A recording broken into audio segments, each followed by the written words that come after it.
আসসালামু আলাইকুম। Chart canvas চ্যানেলে সবাইকে স্বাগতম। আশা করি সবাই ভালো আছেন। আজকের ভিডিওতে আমরা লাফার্জ হোলসিম বা এলএইচপিএল এই কোম্পানিটার 2023 সালের অ্যানুয়াল রিপোর্ট এবং ফাইন্যান্সিয়াল ডেটা অ্যানালাইসিস করার চেষ্টা করব। ভিডিও শুরু করার আগে আমি একটা ডিসক্লেমার দিয়ে নিচ্ছি। এই ভিডিওটা সম্পূর্ণ এডুকেশনাল পারপাসে তৈরি করা। এই ভিডিওতে আমি কোনো স্টক বাই বা সেল করার কোনো ধরনের কোনো পরামর্শ দিচ্ছি না। এই ভিডিওতে দেয়া মতামতগুলো একান্তই আমার ব্যক্তিগত, সেগুলোর উপর বেস করে কোনো ধরনের কোনো ইনভেস্টমেন্ট ডিসিশন নেবেন না। পুঁজিবাজার ঝুঁকিপূর্ণ, জেনে ও বুঝে বিনিয়োগ করুন। শুরুতেই আসা যাক বেসিক ইনফোতে। এই কোম্পানিটা সিমেন্ট সেক্টরের একটা কোম্পানি এবং এ ক্যাটাগরির একটা কোম্পানি। এটা ডিসেম্বর ক্লোজিং একটা স্টক। এর ইয়ার এন্ড হয়ে থাকে 31 ডিসেম্বর। বেসিক ইনফোর পর শেয়ার হোল্ডিং প্যাটার্নসটা একটু দেখে নেওয়া যাক। এই কোম্পানিটা স্পন্সর বা ডিরেক্টরদের কাছে 64.15% স্টক আছে, ইনস্টিটিউটের কাছে 20.84%, ফরেন হোল্ডারদের কাছে 0.71%, পাবলিকের কাছে 14.30%। তো এটা কিন্তু স্পন্সর প্লাস ডিরেক্টরদের যে হোল্ডিং, সেটা কিন্তু মোটামুটি ভালোই আছে, কারণ একটা ভালো কোম্পানির ক্ষেত্রে 50% প্লাস স্পন্সর বা ডিরেক্টর হোল্ডিং থাকাটা কিন্তু একটা ভালো বা গুড সিগন্যাল দেয়। সেক্ষেত্রে আমরা বলতেই পারি যে এটা খুব একটা খারাপ না, তবে এই ক্ষেত্রে আসলে ফরেন হোল্ডিংটা আরেকটু বেশি হলে হয়তো আমার কাছে আরেকটু ভালো লাগতো। বাট ফরেন হোল্ডিংটা বাধ্যতামূলক না। যেহেতু স্পন্সর বা ডিরেক্টর হোল্ডিং 64% আছে, এটা ভালোই বলবো আসলে। এরপর বিজনেস পারফরমেন্সটা একটু দেখে নেওয়া যাক। এই কোম্পানিটার গ্রস প্রফিট মার্জিন 2023 সালে ছিল 36.17%, এবং তার আগের বছর ছিল 35.32%, আর 5 বছর আগে সেটা ছিল 24.65%। তো এটার কিন্তু গ্রস প্রফিট মার্জিনটা আসলে ডে বাই ডে বাড়তেছে, কারণ আমরা যেটা দেখতেছি যে 5 বছর আগে যা ছিল লাস্ট ইয়ারে সেটা তার চাইতে বেড়েছে, এবং কারেন্ট ইয়ারে সেটা আরো বেড়েছে। তো এটা কিন্তু একটা ভালো ডেটাই আমাদের কাছে মনে হচ্ছে। তারপর অপারেটিং প্রফিট মার্জিন, এই কোম্পানিটার অপারেটিং প্রফিট মার্জিন কারেন্ট ইয়ারে ছিল 27.33%, তার আগের বছর ছিল 25.31%, আর 5 বছর আগে ছিল 13.89%। তো এটাও কিন্তু ডে বাই ডে গ্রো করতেছে, হুইচ ইজ ভেরি গুড। তারপর যদি এই কোম্পানিটার নেট প্রফিট মার্জিনটা একটু দেখি, কারেন্ট বা 2023 সালে ছিল 20.93%, তার আগের বছর ছিল 18.84%, 5 বছর আগে ছিল 6.70%। তো এই কোম্পানিটা কিন্তু তার নেট প্রফিট মার্জিন 5 বছর আগে যদি আমরা দেখি, 5 বছর আগে কিন্তু খুব একটা ভালো ছিল না, 6.70%, এবং সেটাকে কিন্তু ইমপ্রুভ করে বর্তমানে সেটা 20.93% এসে ঠেকেছে। এইখানে কিন্তু হিউজ একটা ইমপ্রুভমেন্ট করেছে কোম্পানিটা তার ম্যানেজমেন্টের মাধ্যমে। তো এই জন্য কিন্তু কোম্পানিটার ম্যানেজমেন্ট একটা প্রশংসা বা একটা ধন্যবাদ পেতেই পারে। তো তারপর আসা যাক বিজনেস গ্রোথ। এখানে কম্পাউন্ডিং অ্যানুয়াল গ্রোথ রেট হিসেবে দেখানো হয়েছে। তো প্রথমেই আসা যাক রেভিনিউ গ্রোথ। তো 2022 থেকে 2023 অর্থ বছরে এটা 3.77% রেভিনিউ গ্রোথ হয়েছে, আর 5 বছর আগের থেকে সিএজিআর গ্রোথ ছিল 11.29%। তো 5 বছর আগের সাথে তুলনা করলে এটা খুবই ভালো একটা নাম্বার। বাট লাস্ট ইয়ারের তুলনায় এই বছর সিমেন্টের সেলস কিছুটা কমে যাওয়াতে রেভিনিউ কিন্তু ড্রপ করেছে। এরপর গ্রোথ প্রফিট গ্রোথটা যদি একটু দেখি, লাস্ট ইয়ারের তুলনায় এই বছর সেটা ছিল 23.22%, আর 5 বছর আগের থেকে প্রতি বছর কম্পাউন্ডিং অ্যানুয়াল গ্রোথ রেট ছিল 20.16%। এটা কিন্তু খুবই ভালো একটা ইমপ্রুভমেন্ট, কারণ ডাবল ডিজিট ইমপ্রুভমেন্ট থাকলে সেটাকে আসলে ভালো বলা যায়। এখানে কিন্তু double digit and into two, কারণ 10 into 2 আসলে মানে 20 প্লাস করে সে তার গ্রোথ প্রফিট মার্জিন বা গ্রোথটা ধরে রাখছে গ্রোথ প্রফিট মার্জিনের। এটা কিন্তু খুবই ভালো আসলে। তারপর এর অপারেটিং প্রফিট মার্জিন লাস্ট ইয়ারের তুলনায় এই বছর বেড়েছে 29.94%, আর 5 বছর আগের তুলনায় সেটা বেড়েছে 27.41%। এটাও কিন্তু খুবই ভালো, কারণ কোম্পানি তার এইখানে ম্যানেজমেন্ট বা অপারেশনাল স্কিল দেখাচ্ছে, যেখানে সে অপারেশনাল কস্ট অনেকটাই কমিয়ে এনে তার প্রফিট বা যে বটম লাইনে যে প্রফিটটা সেটাকে কিন্তু সে আসলে টপ লাইনের গ্রোথটা দেখেন, যেখানে আসলে ডাবল ডিজিট বা 10% মতো, সেখানে কিন্তু সে অপারেটিং প্রফিট মার্জিনে সেটা প্রায় 3 গুণ করে ফেলেছে। এটা কিন্তু খুব সিগনিফিকেন্টলি তারা ইমপ্রুভ করেছে, যেটার জন্য কিন্তু খুবই দক্ষ একটা ম্যানেজমেন্টের প্রয়োজন। সো এটাও কিন্তু ভেরি গুড বলবো। আর তাদের নেট প্রফিট গ্রোথটা যদি একটু দেখি, নেট প্রফিট গ্রোথটা কিন্তু লাস্ট ইয়ারের তুলনায় এই বছর ছিল 33.69%। আর 5 বছর আগের তুলনায় সেটা ছিল প্রায় 40-এর মতো। তো এটা কিন্তু আরো ভালো, কারণ রেভিনিউ গ্রোথ যেখানে ধরেন এভারেজ যদি আমি বলি যে 10% করে, সেখানে কিন্তু সে নেট প্রফিট গ্রোথ করেছে 40%। সো এটা কিন্তু আসলে প্রায় তার রেভিনিউ গ্রোথে 4 গুণ করেছে, যেটা কিন্তু খুবই ভালো ম্যানেজমেন্টের একটা লক্ষণ। এটা খুবই ফ্যান্টাস্টিক একটা ডেটা আসলে। তারপর এই কোম্পানিটার ডেটটা একটু অ্যানালাইসিস করা যাক। তো এই কোম্পানিটার আসলে আমরা তেমন কোনো লোন পাই নাই 2023 অর্থ বছরে। তো এটা কিন্তু ডেট টু ইকুইটি রেশিও 0 বা ইকুইটির এগেনস্টে কোনো ডেট আমরা পাই নাই আসলে। তার আদার্স কিছু বরোয়িংস থাকতে পারে, বাট কোনো ধরনের কোনো ব্যাংক লোন বা এরকম কিছু নাই আসলে। এটা কিন্তু খুব ভালো একটা ডেটা। তারপরে ডেট কভারেজ রেশিও বা ফাইন্যান্সিয়াল যেই কস্টিং, সেটা ছিল 135.78। মানে এটাকে যদি আমি একটু সহজ করে বলি, তার 135.78 টাকা রেভিনিউ জেনারেট করলে সেখান থেকে 1 টাকা তার ফাইন্যান্সিয়াল কস্টে চলে যায়। তো এটা আমরা একটু ডিটেইলে দেখে যেটা দেখার চেষ্টা করলাম, তার যেহেতু আসলে কোনো ডেট নাই, তাহলে এই কস্টিংটা কোত্থেকে আসলো। সেক্ষেত্রে আমরা দেখলাম যে আসলে টাকার যেহেতু কিছুটা ডিভ্যালুয়েশন হয়েছে, সো এ কিন্তু আসলে ইন্টারন্যাশনালি এই জায়গায় তার কিছু ফাইন্যান্সিয়াল কস্ট চলে এসেছে। যেহেতু টাকার একটু ডিভ্যালুয়েশন হয়েছে, সেখানে আসলে সে এক্সচেঞ্জ রেটে কিছুটা ফাইন্যান্সিয়াল কস্ট এসেছে। আর তেমন যেহেতু লোন নাই, ওখানে তেমন ইন্টারেস্ট পে করতে হয় নাই। তারপর এই কোম্পানিটার আর্নিংস ডিস্ট্রিবিউশনটা আমরা একটু দেখে নেই। তো এই কোম্পানিটার ডিভিডেন্ড পে আউট রেশিও 2023 অর্থ বছরে ছিল 97.66%। তার আগের বছর মানে 2022-এ ছিল 125.33%। আর 5 বছর আগে সেটা ছিল 104.61%। তো এটা কিন্তু খুবই ভালো এই কোম্পানিটা, যেখানে আসলে কোম্পানিগুলা বিশেষ করে এমএনসি গুলা এই বছর তেমন ভালো dividend pay out ratio maintain করতে পারে নাই। সেখানে এই লাফার্জ হোলসিম এরা কিন্তু অলমোস্ট 100%-এর মতো একটা ডিভিডেন্ড পে আউট রেশিও এই বছরও মেনটেন করেছে। আর তার পূর্বের বছরগুলোতে আমরা দেখে এসেছি যে সে কিন্তু আসলে রিজার্ভ থেকেও কিছু টাকা তার যে শেয়ার হোল্ডার তাদেরকে দিয়েছে। এটা কিন্তু শেয়ার হোল্ডারদের জন্য লং টাইমে খুব ভালো ভ্যালু ক্রিয়েশন করতেছে বোঝা যাচ্ছে। একই সাথে সে কিন্তু আসলে তার যেই শেয়ার হোল্ডার আছে তাদেরকে আসলে ভ্যালু করতেছে। তো ভ্যালু করার কারণে সে কিন্তু তাদেরকে ভালো একটা রিটার্ন দেওয়ার জন্য যথেষ্ট চেষ্টা করতেছে। এটা তার dividend pay out ratio reflection দেখলে বোঝা যাচ্ছে।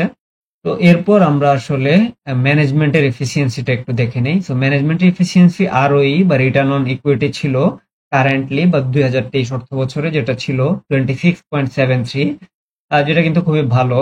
আর তা আরওসি ছিল 34.90। এটা কিন্তু খুবই ভালো একটা ডেটা আসলে, কারণ এই বছর রেভিনিউ কম জেনারেট হয়েছে, তারপরেও কিন্তু সে খুব ভালো একটা আরওসি এবং আরওই মেনটেন করেছে। এটাও কিন্তু তার যে ম্যানেজমেন্টটা যে এফিসিয়েন্ট, সেটারই কিন্তু একটা পরিচয় দেয়। আসা যাক ক্যাশ ফ্লো অ্যানালাইসিস। এটাও আমরা সিএজিআর বা কম্পাউন্ডিং অ্যানুয়াল গ্রোথ রেট হিসাবেই হিসাব করেছি। তো ফ্রি ক্যাশ ফ্লো গ্রোথটা গত বছরের তুলনায় এই বছর ফ্রি ক্যাশ ফ্লো গ্রোথ বা ইনক্রিজ করতে পেরেছে 27.14%। আর 5 বছর আগে তার ফ্রি ক্যাশ ফ্লো ছিল আসলে নেগেটিভ, তখন তার কোনো ফ্রি ক্যাশ ফ্লো ছিল না। তো এই জন্য 5 বছর আগের সাথে গ্রোথটা ওভাবে হিসাব করতে পারি নাই। বাট বোঝাই যাচ্ছে যে 5 বছর আগে যে কোম্পানিটার ফ্রি ক্যাশ ফ্লো নেগেটিভ ছিল, সেখান থেকে সে এখন খুব ভালো একটা ফ্রি ক্যাশ ফ্লো জেনারেট করতেছে। এবং লাস্ট ইয়ারের চাইতে এই বছর সে 27.14% বেশি ফ্রি ক্যাশ ফ্লো জেনারেট করেছে। এটাও কিন্তু খুব ভালো একটা সিগন্যাল দিচ্ছে আমাদেরকে। এরপর আমরা কিছু কমন মেজারমেন্টে তার ভ্যালুয়েশনটা একটু দেখে নেই। তো প্রথমেই যদি আমরা পি রেশিওটা দেখি, তো কারেন্টলি তার আনঅডিটেড পি যেটা সেটা ছিল 10.54। সো এটা কিন্তু খুব একটা খারাপ না আসলে। সিমেন্ট সেক্টর একটু আরেকটু হাই পিতে বা সেক্টরাল এভারেজ পি আরেকটু হাই, সেক্ষেত্রে কিন্তু 10.54 আসলে খুব ভালো একটা নাম্বার। আর ফ্রি ক্যাশ ফ্লো মাল্টিপল যেটা, সেটা আসলে 8.89। তো এটাও কিন্তু খুব একটা খারাপ না, কারণ আমরা জানি আসলে সিমেন্ট কোম্পানি গুলার জন্য কিন্তু হিউজ ক্যাপিটাল লাগে, কারণ তাদের বড় বড় ফ্যাক্টরি থাকে বা তাদের বড় ফ্যাক্টরি লাগে। তো ওই ক্ষেত্রে কিন্তু আসলে সে ভালো একটা ফ্রি ক্যাশ ফ্লো মেনটেন করতেছে, এটা কিন্তু খুব একটা খারাপ না। বাট এই জায়গাটা হয়তো আরেকটু ইমপ্রুভ করলে আরেকটু ভালো হতো। বা ভ্যালুয়েশনের পরে এই কোম্পানিটার পি হিস্ট্রিটা একটু আমরা দেখে নেই। তো এইখানে এই কোম্পানিটার জুন 2019 থেকে তার পি দেয়া আছে। তো এই কোম্পানিটা কিন্তু কোনো একটা সময় অলমোস্ট 35 পি তে ট্রেডেড হয়েছিল। এখন যেটা কিন্তু 10-এর কাছাকাছি চলে এসেছে। আমরা দেখতেই পাচ্ছি যে জুন 2019-এর পরে এক প্রকার কন্টিনিউয়াসলি ডাউনওয়ার্ড একটা ট্রেন্ডে আছে এই লাফার্জ হোসেন। বোঝাই যাচ্ছে এই কোম্পানিটার পি আসলে অনেক কমে গিয়েছে। তো আমরা বুল মার্কেটে এই কোম্পানিটার কাছ থেকে এখন যেহেতু 10-এর আশেপাশে আছে, তো বুল মার্কেটে কিন্তু আমরা 20 বা 25 পি এক্সপেক্ট করলে সেটা কিন্তু খুব বেশি আনরিয়ালিস্টিক এক্সপেকটেশন হবে না। আমরা কিন্তু সেরকমটা এক্সপেক্ট করতেই পারি। তো পি হিস্ট্রির পর এই কোম্পানিটার স্ট্রেংথ এন্ড অপরচুনিটিস গুলো একটু দেখা যাক। এই কোম্পানিটা আসলে কি কি পজিটিভিটি আমরা দেখলাম সেগুলো একটু সামারি করি। তো এই কোম্পানিটা একটা জিরো ডেট কোম্পানি। এই টাইমে ফাইন্যান্সিয়াল এই ক্রাইসিস টাইমে এই জিরো ডেট কোম্পানি হইতে পারাটা কিন্তু অনেক ভালো একটা গুণাবলীর মধ্যে পড়ে। তো যেহেতু এদের আসলে অনেক ক্যাপিটাল লাগে, তারপরে এরা আসলে খুব একটা লোন নেয় নাই বা তেমন একটা লোন নাই। তো এটা কিন্তু খুবই ভালো জিনিস ইন্ডিকেট করে। আর তারপর যদি দেখি যে এদের কিন্তু গ্রোথ রেটটা খুবই ভালো। প্রতি বছর যদি 30% করে বাড়ে, সেটা কিন্তু আসলে খুবই ভালো একটা গ্রোথ রেট বলা যায়।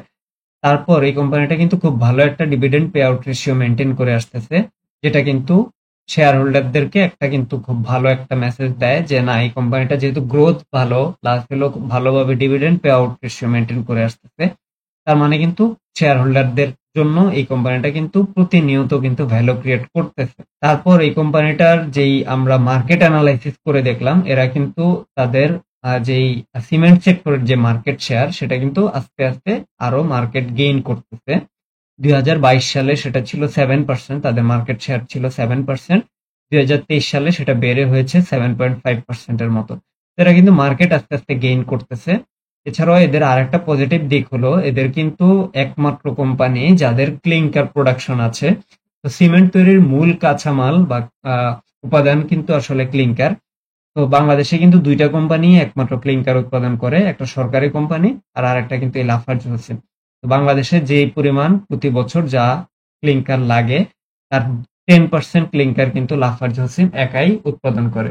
তো এদের কিন্তু এই দিক থেকে একটা সুবিধা কি যে এখন যেহেতু একটু ডলার ক্রাইসিস চলতেছে, ক্লিংকার কিন্তু আসলে ইম্পোর্ট করতে হয় বাইরের থেকে।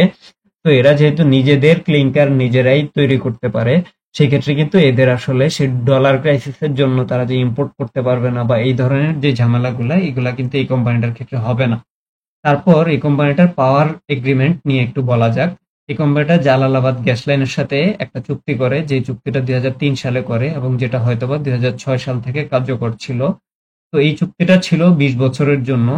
2026 সালের জানুয়ারি মাসে এই চুক্তিটা শেষ হবে।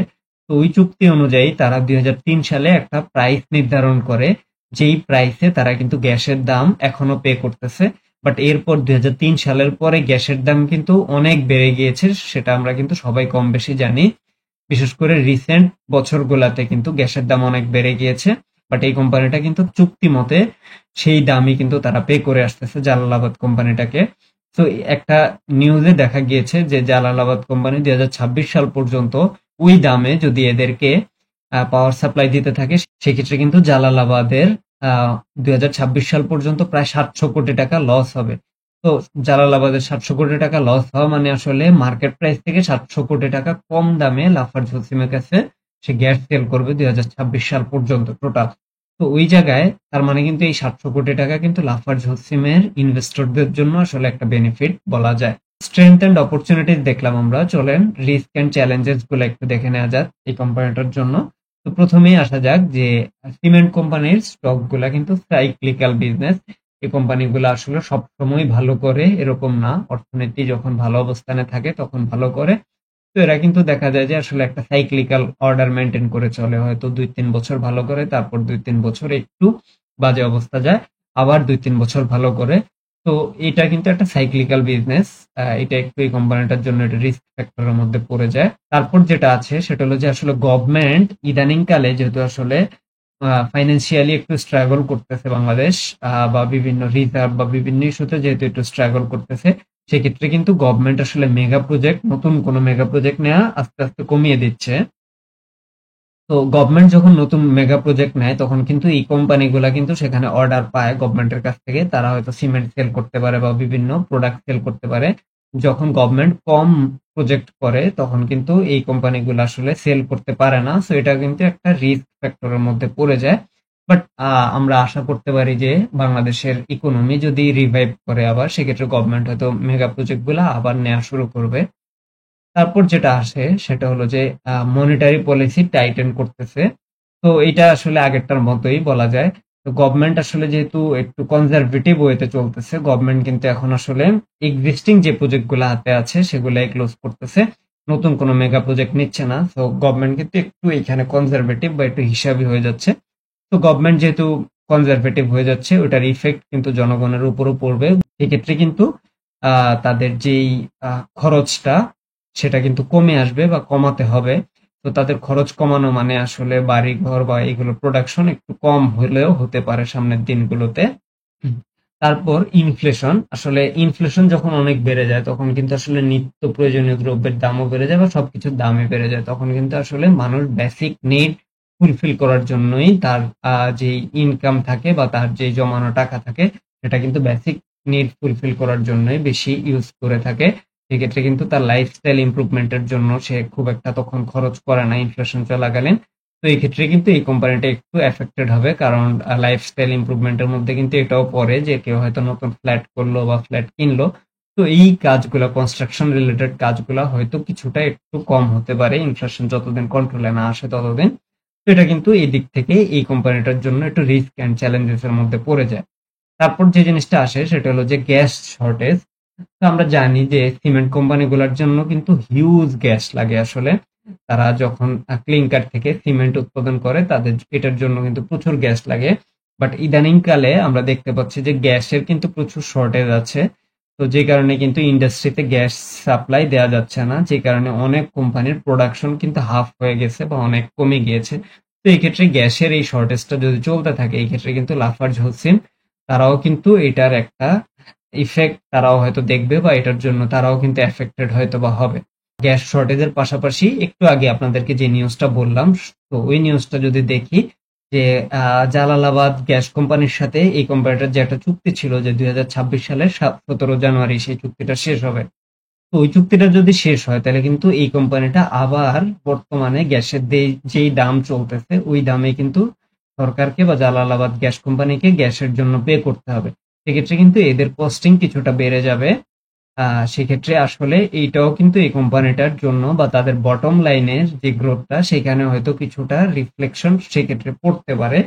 বাট আশা করতেছি যে কোম্পানিটা সেটার একটা কোনো কিছু একটা ওয়ে আউট বের করবে বা তারা হয়তো অল্টারনেটিভ কোনো এনার্জি ইউজ করা যায় কিনা সেটার দিকে হয়তো মনোনিবেশ করবে। বাট এই ক্ষেত্রে আসলে অল্টারনেটিভ কোনো এনার্জি যদি ইউজ করেও সেটা আসলে কতটুকু কস্ট ইফেক্টিভ হবে সেটা এখনই বলা যাচ্ছে না, সেটা হয়তো বোঝা যাবে। সেক্ষেত্রে আসলে আলটিমেটলি বটম লাইনে একটা ইফেক্ট পড়ার একটা প্রবাবিলিটি থেকেই যায়। তো এই ছিল এই কোম্পানিটার জন্য রিস্ক অ্যান্ড চ্যালেঞ্জেস। আশা করি সবার কাছে ভিডিওটা ভালো লেগেছে। আজকের ভিডিওটা এই পর্যন্তই। ভিডিওটা ভালো লাগলে ভিডিওটাতে একটা লাইক দিবেন এবং আমাদের চ্যানেলে সাবস্ক্রাইব করবেন, আর কমেন্টে আপনারা অবশ্যই জানাবেন নেক্সট কি ধরনের ভিডিও আপনারা দেখতে চান। ধন্যবাদ সবাইকে। আসসালামু আলাইকুম।